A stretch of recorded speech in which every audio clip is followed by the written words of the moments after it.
Closed captioning for Hello ENC is sponsored by Hearing Life.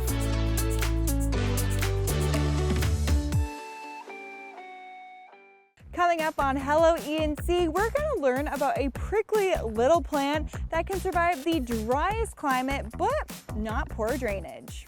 Hello ENC. Hey. Living, loving local. Oh. Hey. Hi. Lifestyle. With your host, Megan, and fashionista, Ciara. Let's get a sound check. And now, Hello ENC. Let's go.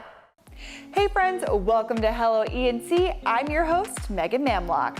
We have an awesome show coming your way today. We've got Green Thumb, where we're gonna visit Sugar Bear Farm to learn all about prickly cacti. And we'll get outside and explore all the activities you can do at Goose Creek State Park. And we'll check in at Wildwood Park to see how they're doing in their fundraising efforts. It'll be an adventure around the East you won't wanna miss.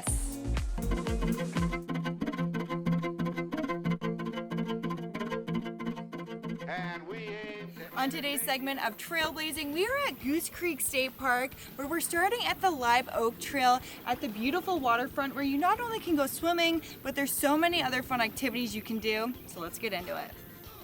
I'm here with Superintendent Park Ranger Doug LaQuire, and we are at the Live Oak Trail Swim Beach. So Doug, it is the middle of summertime. What can people experience when they come down here? There's probably about a half mile of total beach that people can go to. So, if you want to get away from the crowds a little bit, then you can walk down the beach a little ways. The water temperatures are great at this time of year. Also, it's very shallow. So it's perfect for kids and people who aren't great swimmers and just families in general. Exactly, and there's no current. There's virtually no tidal currents or waves or anything like that. We have bottomland swamps. We have several creeks that are on the park. We got Mallard Creek and Flatty Creek and Goose Creek, and we have trails that go to all those different creeks. As we've talked about, there's 9 miles of trail. Spanish moss, I find, is so pretty, and it's so different from what I'm used to being, from the north. What other types of vegetation can people see along these trails and along these different ecosystems? This trail is named after, which is the Live Oak Trail, basically a evergreen oak tree. So it keeps its leaves year round. Oh, cool. And depending on the time of year, sometimes there's different flowering plants. A lot of people will come out and just to listen to the birds. We get a lot of what we call the neotropicals. They come up here to breed over the summertime. There's also dolphins that people can see. And we mentioned fishing. What types of fish can people catch here in the river? Yeah, a lot of times people are surprised, but this is a huge, it's an estuary. So I've seen, speckled trout and drum caught off of the beach here. You can catch flounder, but I've seen people come out and throw cast nets because this is coastal waters, so you can use all the equipment you can in the coastal water. Oh, that's really good to know. This is the Flatty Creek Trail. It branches off of the Goose Creek Trail, which runs perpendicular to this trail. And this is a new boardwalk that was just redone because it was damaged in one of the past hurricanes. So as you can see, it's nice and pristine. But Flatty Creek itself is on the other side of this little landmass here. And this little landmass is just a little loop trail. It's like a little island. It's also like a natural landmark, a federal natural landmark, and there's a plaque out there. There's a deer right over there if you want to take a shot of it. Looks like she's actually carrying.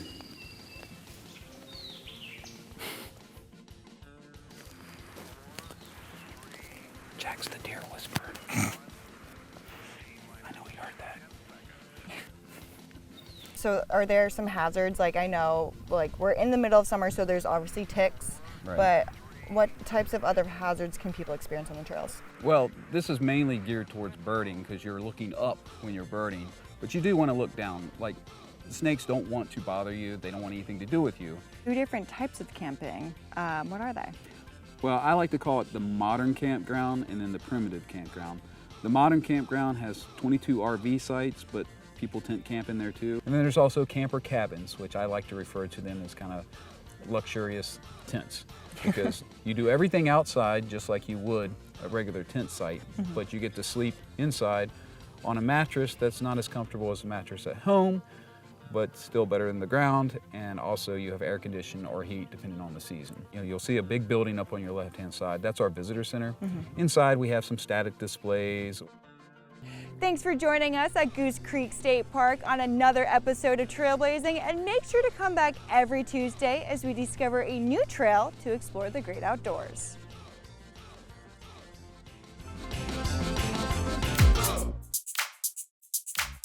Up next on Green Thumb, we're going to learn how to grow and maintain your cactus while looking out for those prickly red flags. Good morning, Eastern North Carolina. Join me, Elena Verdine, at 4:30. And me, Julianne Dell, starting at 5. For WNCT 9 Morning Edition, weekdays from 4:30 to 7.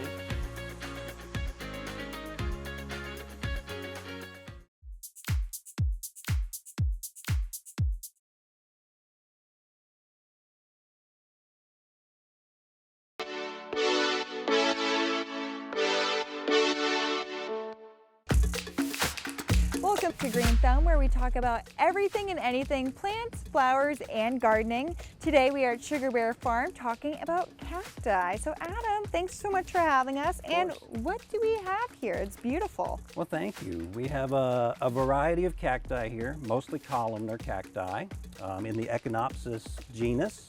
Echinopsis pachinoi, that's what most of them are, and they come from the Peru region of South America. Also some Echinopsis peruvianus, also from the Peru area of South America, obviously. We've got some cereus here, and this is actually a mutated cereus. It's a branching cactus. People like to grow these for landscape features, so obviously the weirder the better sometimes. If someone's a first-time cactus plant buyer, owner, what should they be looking for? What would you suggest for first-timers, or what advice do you have? Okay, first of all, get used to the terracotta pots. Okay. Those are your friends. The nursery pots are going to either cook or strangle your plant's roots, usually, unless they're the big ones with good holes in them. That terracotta is really breathable, helps the soil dry out quick, which is the key. You want fast-draining soil. Gotcha. Most people would use like a dirt straight out of a bag, potting soil. These are planted in probably 60% perlite, which are those little pieces of things that look like styrofoam, if you're not familiar. Perlite, I like to use mostly perlite, a little bit of pumice, and then just a little bit of organic material, like potting soil or worm castings. So once the cacti are established with good roots, these columnar cacti can handle water in this climate about twice a week during the summer, if it's not raining. They can handle a few days of rain in a row, and that's because they have the well-draining soil. When can you tell your cacti is, in need of some assistance, or could be dying, or need some sort of help? Okay, I can actually show you a pretty good example. See how he's all shriveled in there and kind of sunk in and sad looking? Well, once he throws those roots down good and gets a good drink, he'll look a little bit more like a little more plump. Yeah, kind of plumped up and full. And you can see this one's throwing some pups there, 2 of them. That's how these generally reproduce. And when can you tell when there's root rot? Is that pretty easy to tell? That's something that you really need to stay on top of. If you're just rooting a cactus cut or growing a lot like I am, you can usually tell by inspecting the base of the plant. If it's got advanced root rot, it'll feel real wobbly. And you'll start to see discoloration down there at the base, and you can even dig down and uncover a little to check it. When it gets really bad, it'll form little black blisters, and you'll see that start to erode. Oh. Yeah. And so this little guy right here, is he okay, or is he kind of at the end of his life? He is happy and healthy. Really? Oh, yes. This to me would be like, I need help. I am in need of assistance. So this cactus is an Eriocarpus fissuratus, and they're called a living rock cactus because it resembles a rock. Adam, thanks so much for teaching us all about cacti. It really inspires me to maybe go out and get a few plants myself. And make sure to tune into Green Thumb every Tuesday as we get to the root of gardening and get one day closer to Mother Nature. If you've missed any of your favorite stories or an episode of Hello ENC, just go to YouTube and search Hello ENC ! To subscribe and watch. On Eastern Soil with Emily is sponsored by the following. We're taking a tour at a watermelon processing plant with Emery, the North Carolina watermelon queen. We are here at Courtney Family Farms and Produce, watching them process watermelons. And today we have a special guest with us. Hey Emily, thanks so much. I am Emery New, the North Carolina watermelon queen, and I'm so glad to be here today showing how a watermelon gets from the field to your table. So my role as the watermelon queen is to promote the North Carolina Watermelon Association, talk about how nutritious and delicious it is, and really connect the producer with our consumers. What advice would you give to anybody that was interested in also getting involved? with the Watermelon Association? Yeah, so agriculture is something that impacts all of us at least 3 times a day. All day we eat, we wear clothes, we drive our cars. And so you have a purpose in agriculture, and just being able to get involved, you can do that too. So Yeah. We just brought these in from the field, the guys did, and so now after they're in the buses, they'll be unloaded into our packing line. They are going to a brush and getting all that dirt off of them. Then they will transfer down to a scale and a wash, and then the guys will pick out the ones that are maybe bruised or not the best for our consumer. Thanks for showing us around today, Emery. Let's eat some watermelon. Let's do it. Cheers. Cheers. On Eastern Soil with Emily is sponsored by the following. Coming up today on Hello ENC, we're checking in with Greenville Recreation to see how their fundraising efforts are going towards developing Wildwood Park.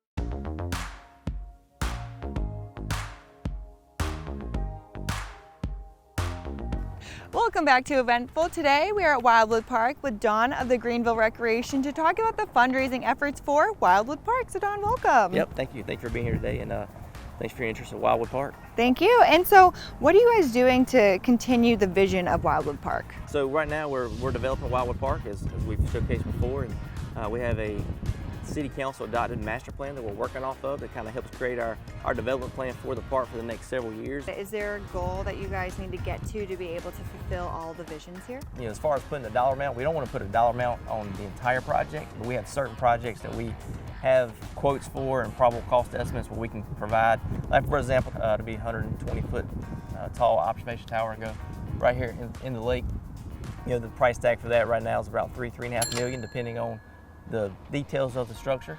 But then we have the playground. Approximate cost for playground is about $500,000, and that right there is going to be a very popular amenity here at Wildwood Park. And that's great because we want to get everyone outdoors, especially the North Carolina climate is so great for year-round, especially for the playground. So it's definitely going to get a lot of use and visibility out of the kids. It is, and it's a great amenity. Is there a website people can go to contribute or to donate? Sure. We've set up a Wildwood Park charitable gift fund through the Community Foundation North Carolina East. If they go to wildwood.greenvillenc.gov, it'll take them to the homepage for Wildwood Park.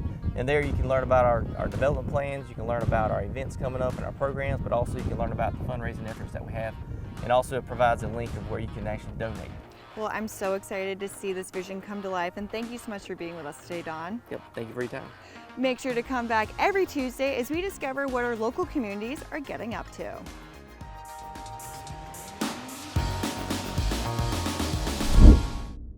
Melon Girl, what do you see? I was looking myself in the mirror and I said, I'm pretty, I'm beautiful, I'm smart, and I'm intelligent. Looking at this confident little girl, you might have thought Aubrey Suggs always saw herself that way. She questioned, Mom, why didn't God give me long hair? Why didn't God give me colored eyes?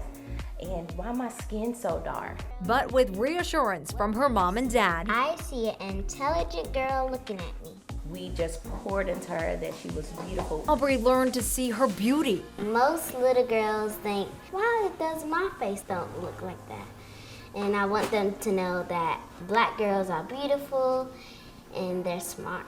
It's that message. I see a creative girl looking at me. Through this book. My book is about what melon girls see in the mirror. Aubrey wrote all by herself in just one day. I see a beautiful girl looking at me.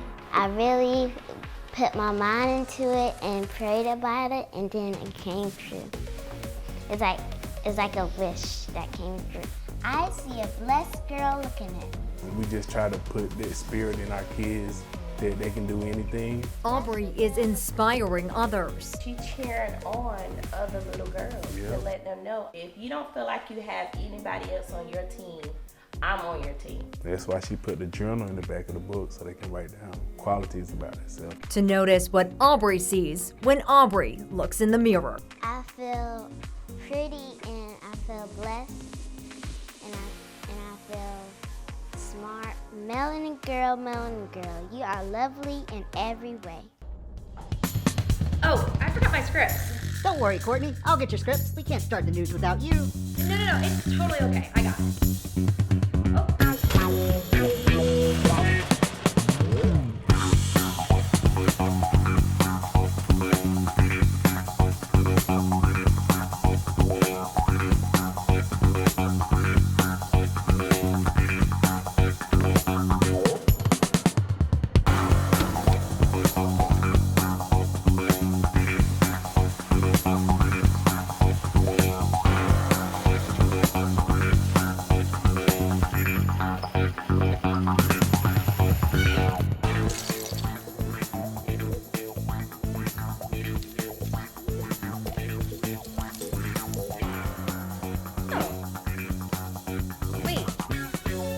Yesterday.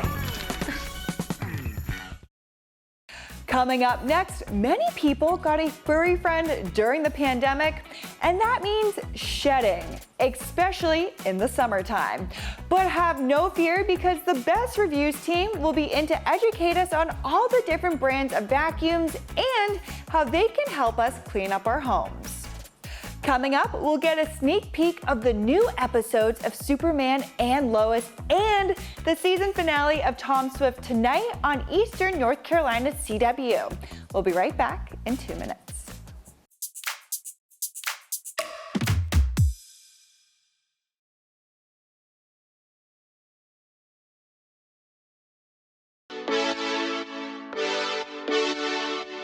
Hey friends, it's time for ECCW Insider, and I'm not sure if you've checked it out yet, but a new season of Superman and Lois is out now, and tonight is the season finale of Tom Swift, and it's gonna be so good.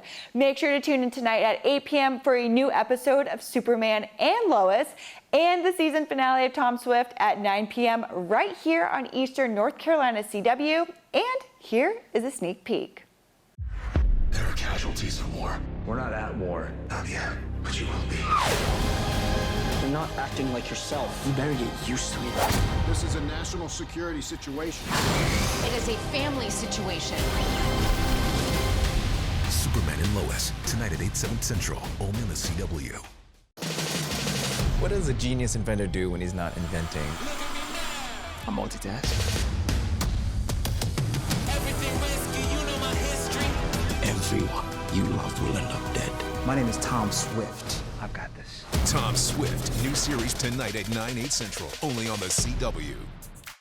We're here with Jacob right now, and we're talking about vacuums. We want to keep our, obviously, our carpets nice and clean, get all that dust out of there too, and also allergens. And you've got a lot of different products that you brought here, different brands, I should say. But we're all familiar with that Dyson. Let's talk about the Dyson right now. Absolutely, and we brought a specific kind of vacuum. These are all pet vacuums. Okay. Over the pandemic, people were very quick to get that new furry friend into the home. Sure. And so now they're realizing, how do I clean up after them? And we did a lot of in-depth testing on it, and we love the Dyson. The Dyson's super impressive. It is elite for day-to-day cleaning. Very, as promised for what it is. But it's not in everybody's budget. No, and I got to admit, I do have this one, and it is a little pricey. So if it's not in the budget, what else do you have for us? Well, we brought competitors from all of the big names. We've got Shark, we've got Bissell, we've got Eureka, and we tested all of these in different environments, some with a few cats, some with a few dogs. At Best Reviews, we love to put our products into real-life testing environments because that's how we find answers for real people. Okay, all right, so where do we start here? If there's somebody that, I know you've tested them, dogs and cats, which one's better for the cats? Absolutely, well, the Shark stick model that we have here is perfect for day-to-day cleaning behind a cat. We put it into an environment with 2 cats, 2 kittens. They love to get active and they love to spread their hair all over the house. We found that it was super effective, really easy, long battery life, and really good suction. Okay, very good. And then what about the stand-ups compared to the stick ones? Absolutely, well the stick ones are, like I said, perfect for maintenance. The stand-ups are great for that deep clean when you kind of want to reset. Yeah. And my favorite that we put through the testing lab is this model here. It is so great in terms of, it's from Hoover, and it's so great for if you want to do that deep clean, you want to clear out all the furniture and get that carpet back to its original condition. This is an awesome model for that. I like that one. Now this one looks the same, just another stand-up, but a different version, right? A little bit different, and it gives a little bit different thing. The one commonality between these two things is that it's not super easy to carry them up and down stairs. They aren't, you know, they aren't extremely heavy, but if you do have some issue carrying or lifting items that weigh a little bit more, these could cause some issues, and that's when you want to go to the stick. But if you're all in one level and you want to get it back, these two models are great for that. Love those. All right, when people are thinking about buying, which way should they go? I mean, you gave some great information there. Which way should they go? Absolutely. Well, check us out at bestreviews.com. At Best Reviews, we put our picks through the ringer. We have our experts guide us in telling us what we should be looking at. We have a cleaning expert who's great at spring cleaning, all kinds of cleaning, and she'll tell us, check out these brands, and then we put them into the testing lab, into real life environments, to get the right recommendation. Great. And I got to admit, it's kind of fun. It's kind of a neat little thing. All right, and last time, one more time, where we go, we obviously go to Best Reviews for all of it, right? Yep, check us out at bestreviews.com, where all we care about is simplifying your purchasing decisions. There we go. Awesome. All right. Thanks a lot, Jacob. Coming up this week, we'll get musical as we check in with C to see what instrument she'll try her hand at for this week's C Sharp. Make sure to join Hello ENC every weekday at 12:30 to be in the know of everything that is living, loving local in the East. See ya! Hey, I'm Megan. And I'm C. And you can check out Eastern North Carolina's CW Facebook and Instagram pages by searching at the ENC CW. We'll post fun clips from our lifestyle show, Hello ENC. Exclusive content from your favorite CW primetime series. And we'll have everything and anything in between. Follow us now at the ENC CW on Facebook and Instagram. We are living, loving local across the East. Closed captioning for Hello ENC is sponsored by Hearing Life.